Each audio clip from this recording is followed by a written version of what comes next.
Good day, folks. It's DIY Guy 123 here. Today I'm going to demonstrate how to use the Heli Coil kit, and we're going to find out if you can stack Heli coils to rethread a damaged hole that's deeper than a single Heli coil. So first thing I'm going to do is show you the kit, and that's what we've got here, and then I'm going to show you the process of installing a Heli coil.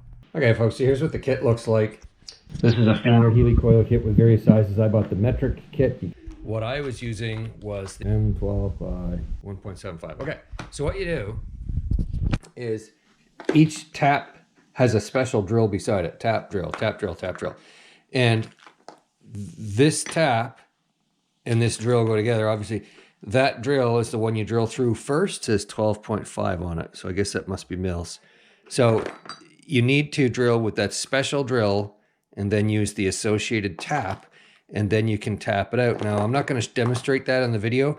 You've seen people drill steel before. Make sure your drill bit is straight. Make sure you don't drill too far. Make sure you put some cutting oil in the drill bit. And then the same applies to the tap. You want to tap it out, a little bit of cutting oil, a little bit at a time, and then turn it back to clean the threads. Go half a turn ahead, and then go back a quarter turn, half a turn ahead, and go back a quarter turn all the way in. And so basically that's how the kit is. Drill bit, tap.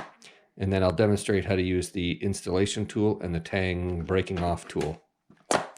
So I had sprayed some brake cleaner in there to loosen up any of the cutting oil that's remaining, and then I had blown it out. Because you're not just putting the bolt back in. What I've got is my insert and my insert installation tool. And I'm gonna take the smallest amount of thread locker. I don't really want to put it on this because I don't want it to leak through the insert and get on the area where my bolt is going to go, because I don't want to lock the bolt in, but I do want to lock the insert in. So to do that, I'm going to put a little bit on the threads. Now, when I say a little bit, it's like a couple of drips. We're not talking about massive amounts here. So I'm going to just be a bit tender when I start this. I'm pushing in ever so slightly to try to assist it to thread in. It's going in really easy. I'm sure, as springs do, if there's any binding, the Heli coil will get smaller in diameter because I'm twisting it in, dragging it in, and I'm dragging that thread locking compound with me the whole way. I hear it kind of slipping. I just hear it kind of jumping on the threads as it turns. You really got to make a decision when you're going to stop, because if you go too far, you'll ruin it. And if you don't go far enough, well, your hole's not threaded as far as it needs to be. That's as far as I'm going to go. The tap isn't threaded to the very end. The tap stops, 3-4 millimeters back, and that's what's happening here. So what I'm going to do also is I'm going to back it out. Well, it really won't back out, but I'll twist this counterclockwise ever so slightly, and I'll just set that innermost 2 or 3 threads. Like clockwise, I would have collapsed the diameter, but going backwards, I'll just reset those threads in there.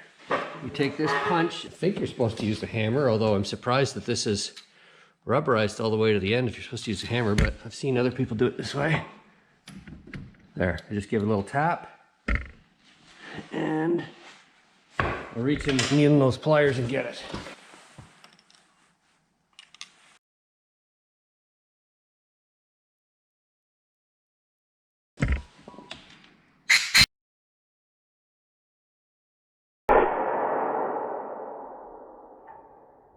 Let's see how well this goes in. Of course, the first half of the hole, there are no threads yet.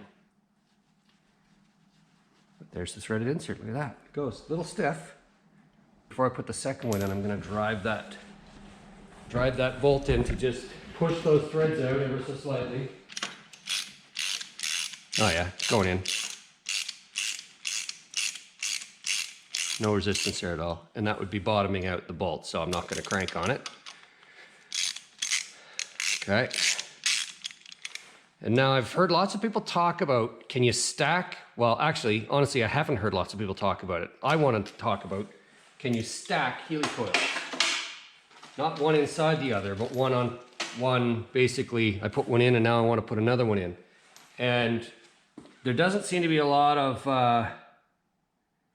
guidance on the internet about that. We're going to try it and see what happens. Now, I think in theory, it should work fine. People are reluctant to do it because they say, oh, well, how do you know that the inside thread of this second Heli coil is going to line up with the inside thread of the first Heli coil that's deeper? This is how, because you tapped it and you set the orientation of this. So I don't see how it won't work, but I have been wrong before. So let's see what happens. I've got more thread locker. Now there will be a gap of about half a thread that doesn't have any insert in it, any Heli coil, because I'm going to have to break this tang off, and that will expose about half a thread with no, yeah, and we're there.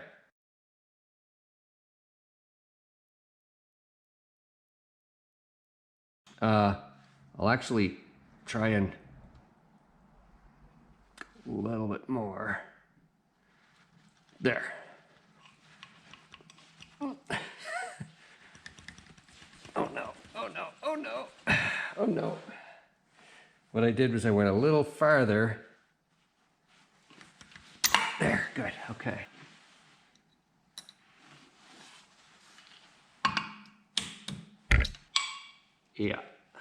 Yeah, we're gonna redo that one. Okay, so lesson learned. What happened was I got greedy and I didn't want as much of a gap. When I break the tang off, it takes a little bit of thread with it.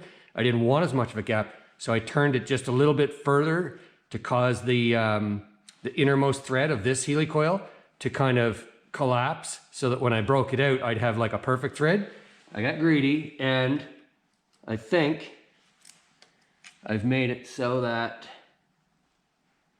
yeah, I've made it so that you cannot get a bolt over there. Okay, so let's see if these remove easy. I've never done this before. That looks like a locking pliers and a safety glasses operation. Try it again, but not drive the second one in so far. Yes. Yes. Okay, so that's what they look like when they're ruined. Since I pulled out the thread locker, I'm going to put a little more in. So this time, definitely not drive that in as far. Maybe I should count the thread. Oh, I'll check as I go. Okay. Take two.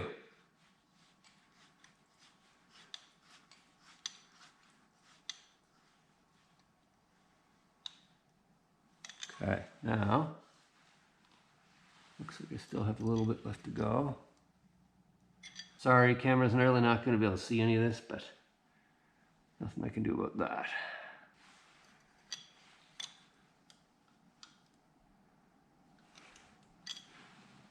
Okay, there. Now, I know I have not overlapped them.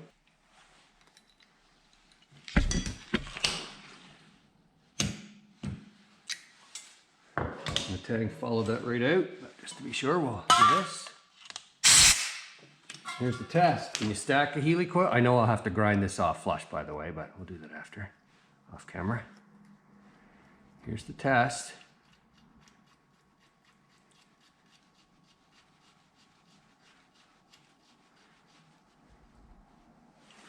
Get a little resistance there. Happened last time too, though. Oh yeah. Oh yeah. Oh yeah, love that. Perfect. So, I'm burying almost all of the threads in that bolt. Look, now that I've run that in there, I can back it out by hand. And of course, screw it back in by hand if I need to. Look at that. So now we have our thread repaired full depth of this bolt. I'll take a grinder and grind that off. And as long as I'm careful grinding it off, I shouldn't make any burr. So there you go. That's your Heli coil thread repair lesson. It does appear to be a bit of a, you know, tricky thing. If you screw it up and you got to drill larger, that's not something you want in a housing like this or anywhere. And so if I had my first choice and there was lots of metal around, I'd simply drill it up bigger, not use any Heli coils at all. But in this case, I didn't want to do that, and I feel this is a great repair that's probably as strong or even stronger than the original, because this is stainless and the original housing was super easy to drill. Good luck with your do-it-yourself projects. If you like my video, please subscribe.